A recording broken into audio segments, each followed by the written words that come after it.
Hi friends, welcome back, and if you're new, welcome. My name is Nikki. I'll put my usual video on the screen showing you how to give this video a thumbs up, subscribe, and hit the bell so that you're notified of all of my new uploads. I am filming this on my due date, so I am officially 40 weeks, and man oh man, have the symptoms been wild. So if you are new around here, just a couple things. This is my first pregnancy and we do not know the gender of the baby. I will leave a list of my pregnancy videos down below. I need to put them in a playlist. It really starts with me telling my boyfriend. I filmed that. I filmed telling my mom. Those are some of my favorite videos. I always tell you guys on my channel. Those are just memories that I'm just grateful that I filmed and I can look back on. So I'll leave a link to all those down below. But the last update we did was week 30. I meant to do an update between then, but not much happened, honestly, you guys.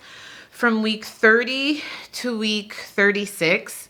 I can just quickly tell you what happened. One time I went to my visit, and I did vlog all this. I should mention, if you're interested in vlogs and you want to see, like, I think I'm going to put the birth vlog on the vlog channel and like the first day home with newborns and all that stuff and travel content. I have a vlog channel that I'm uploading consistently on now. So if you like vlogs, I'll link that down below. But I did vlog the day I went to this appointment. I did have a little bit of a higher blood pressure. My blood pressure has been great my entire pregnancy. But one time, I think it was visit 33 weeks, it was like 135/80, and they were a little concerned, and they were like, just check your blood pressure every day, and I have been, and it's been normal, so that's been good. But other than that, nothing's really happened up until 36 weeks, and at 36 weeks, I finally got another ultrasound, because my doctor really tries to not do too many ultrasounds, so I got one at 36, and you guys, they said the baby weighed 7.5 pounds at 36 weeks. I was like, oh my gosh. And that baby was in the 75th percentile. So I was like, what? How big is this baby gonna get? Because I remember my doctor in the apps telling me that the baby at this point can grow like up to half a pound every week.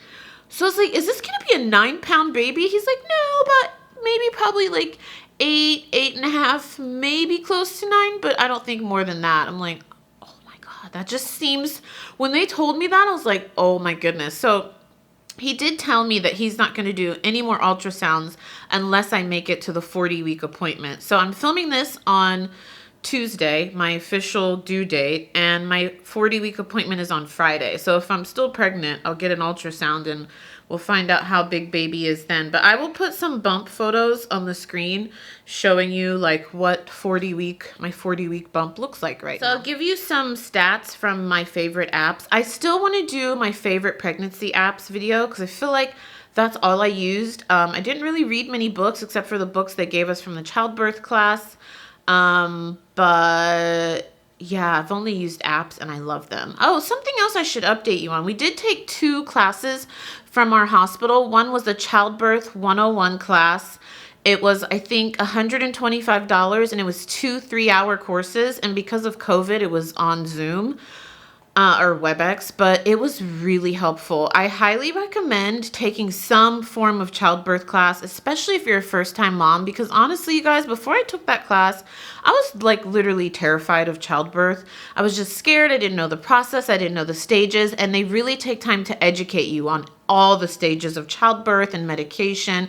We were so glad we did that. So that was a 6-hour course, but split up into 2 different times. And then we did Baby Basics 101, which my doctor was actually like, he's like, if you've ever babysat a baby, you don't need to take that class. But I don't think my boyfriend has babysat a baby at this point ever. So we took it and it was really good. It was 3 hours and they literally went over everything from like swaddling, diapering, burping. It was really helpful. A lot of helpful tips for me. I have 3 not grandchildren. I have 3 godchildren and I've been around for like all of them since they were really young. So I've babysat a lot of babies, I'd say over the last 10 years, but it was just really helpful to have refreshers. So tip from me to you for any first-time new moms, take some classes, especially if your hospital or your birthing center offers them. They're usually not too expensive from what I've seen, and it just helps allay like a lot of fears you might have. So highly recommend that. So we did that at week 32. The hospital recommends that you don't take it until month 7 or 8, just so you have time to like digest everything and, you know, read the materials. They also sent me after the class the reading materials. I mean, they sent me, they're supposed to be pamphlets, but they're literally like small books, and it has so much information. You can even write your birth plan in there, so highly recommend it. So this app I love, I tell you guys all the time, it's called the Bump app, because it'll show you like a little diagram of what baby looks like at each week. And it says, breast buds are now visible on your baby boy or girl, and baby is currently 7.5 pounds estimated and the size of a small watermelon. But remember, my baby weighed 7.5 pounds 4 weeks ago, so that's not accurate for my baby. It says, with baby due at any moment, don't be alarmed if he or she comes out a little cone-headed. They talked about this in our class. Remember, the skull bones haven't fused yet, so baby can fit through the birth canal. And they showed us some photos of some poor babies. Not poor babies, but their head was like so cone. Like, it can really get cone-shaped, you guys. Like, I've heard of that, but I didn't realize, like, it can, some babies are like really cone-shaped. And they were like, just put a hat on the baby. It'll go away. Don't worry about it. And it says, while baby hasn't been changing all that much in these last weeks, his or her brain is still growing like crazy and will continue to grow for the first 3 years of life. And then it'll show you, it takes a while to load, but it'll show you like a little 3D of what the baby looks like inside of you. It's so cool. I love, this is one of my favorite apps. It says at 40 weeks, baby is as big as a watermelon. And average full-term baby measures about 20.2 inches from crown to heel and weighs 7.6 pounds. Well, we know my baby is not weighing that, because that's what my baby weighed a month ago. It says, if baby hasn't made his or her arrival, no need to worry, they will soon. You may feel uncomfortable. We're going to get to that, because I am very uncomfortable. But late term is considered 41 weeks and 0 days to 41 weeks and 6 days. If you reach week 41, your OB will likely give you a non-stress test and a biophysical profile to make sure baby's doing okay. And if you don't go into labor by week 42, your doctor will probably recommend you be induced. So let's talk about it, friends. I feel like this last week from week 39 to now has been like a doozy. So first of all, I'm filming this on Tuesday. On Saturday, I lost my mucus plug. I thought about showing you guys an actual picture of it, but I was like, Nikki, you get way too TMI on this channel. They don't need to see that. If you want to see what it is, I hope you're not eating or drinking. Google it. It literally looks like a giant booger that comes out of your body. So I lost that on Saturday. I'm warning you though, do not look that up while you're eating or something. It literally, it's basically, and I'm not a doctor, you guys know this, but it's basically a plug at the entrance of your cervix to protect the baby during your entire pregnancy from like infections and things like that. But as you get closer to your due date and your cervix starts opening up, sometimes it always comes out, but I think from what I've read and what my doctor told me, a lot of women completely miss it because you could just be wiping and not even notice. You could just think you have a lot of discharge.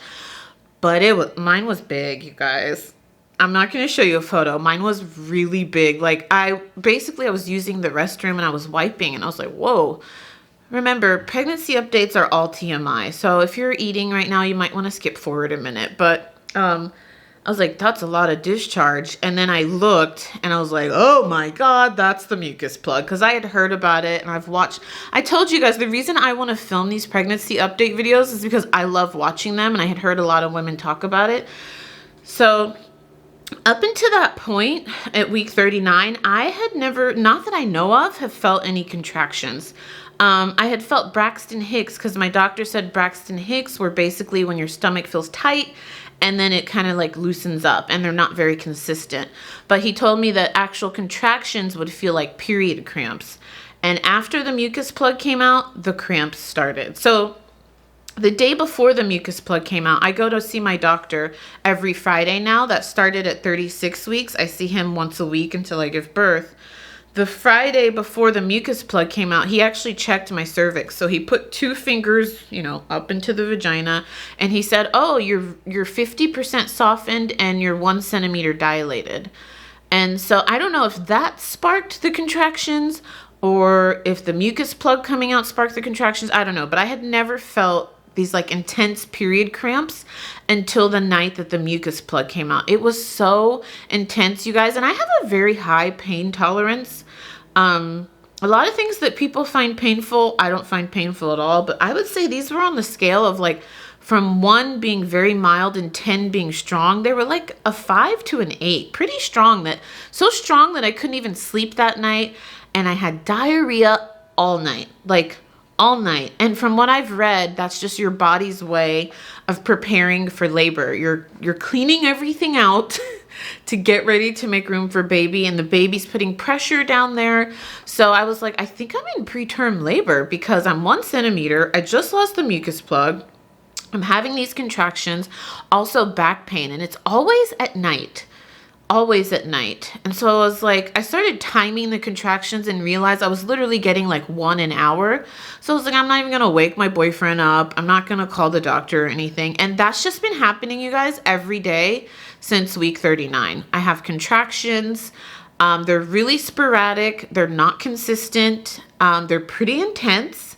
And then they'll stop for hours and then they kick back up at night and I get back pain. So from everything I've read and talking to my doctor, I'm just in preterm labor and it's probably going to happen soon. He told me that he doesn't wait to induce you at 42 weeks. At 41 weeks, he will induce you. So I really don't want to be induced because I just don't want to. I don't know. If I have to be, I have to be. But I think from what I've been feeling, the contractions, the diarrhea, the Braxton Hicks contractions, the headache, I'm pretty sure, I know I'm in preterm labor and I think my body's preparing. And the fact that I was already 1 centimeter at 37 weeks and 50% softened, I feel like my body is just preparing and it's like any day now. Who knows? By the time you're watching this, I could be in labor. If I am, I will put it in the comments. Follow me on my Instagrams. I have 2 Instagrams. I have a beauty lifestyle one and one that's for my reselling job. I'll probably update there like when I head to the hospital, but my goal is to film everything. Will I put everything on the internet? Absolutely not. But I am going to film it and I will show you guys something of the labor. Not everything, but something. So yeah, any day now, like as I'm sitting here, I'm having a contraction. You see what I mean? So they're not so intense. I feel like something's wrong with me because like normal women would probably be like, this is really painful. It's like I can feel my uterus like, think of the most intense period cramp you've ever felt. Because my doctor kept asking me at like my 33-week visit and my 36-week visit. He's like, are you feeling contractions? And I'm like, I've never felt them. What do they feel like? And he said the most accurate way I can explain it is an intense period cramp. And I was just like, oh, no, I haven't. But now I'm having those now and they're pretty intense. But yeah, friends, so we'll just see. I don't know. I'm officially due today. This could happen at any time. The thing that's confusing to me is that, well, it's not confusing. They taught us in the class that you start timing it from the time the contraction starts until the next one starts. And yeah, it's not confusing. It's just mine are so sporadic, but I'm like, why am I having them so intensely? I'm just hoping that maybe like my cervix is dilating so much in pre-labor that actual labor will be short. I hope so. My mom's labor with me was fairly short. I was born in like, I think she said 10 or 12 hours from the time it started. And she was like, it didn't even get intense until like the last 2 or 3 hours. She went to the hospital and she was like, I'm in labor. And they're like, no, you're not. And she was like, yes, I am. They're like, you're too calm. You're not even in pain. You just walked in here like all willy-nilly. She's like, I know I'm in labor. And she was in labor, but she was like, they couldn't believe how calm and like chill she was. So I don't know, fingers crossed, same thing for me. But I feel like my body's like prepping now. And so hopefully the actual labor will be shorter. I will keep you posted. Lots of more. I'm actually about to just like film change my shirt and film a what's in my hospital bag video. So we have a lot more like pregnancy baby videos coming at you, but send me all the good vibes and good energy you can, friends. I need it for a quick and healthy birth. I love you and I'll see you in the next one.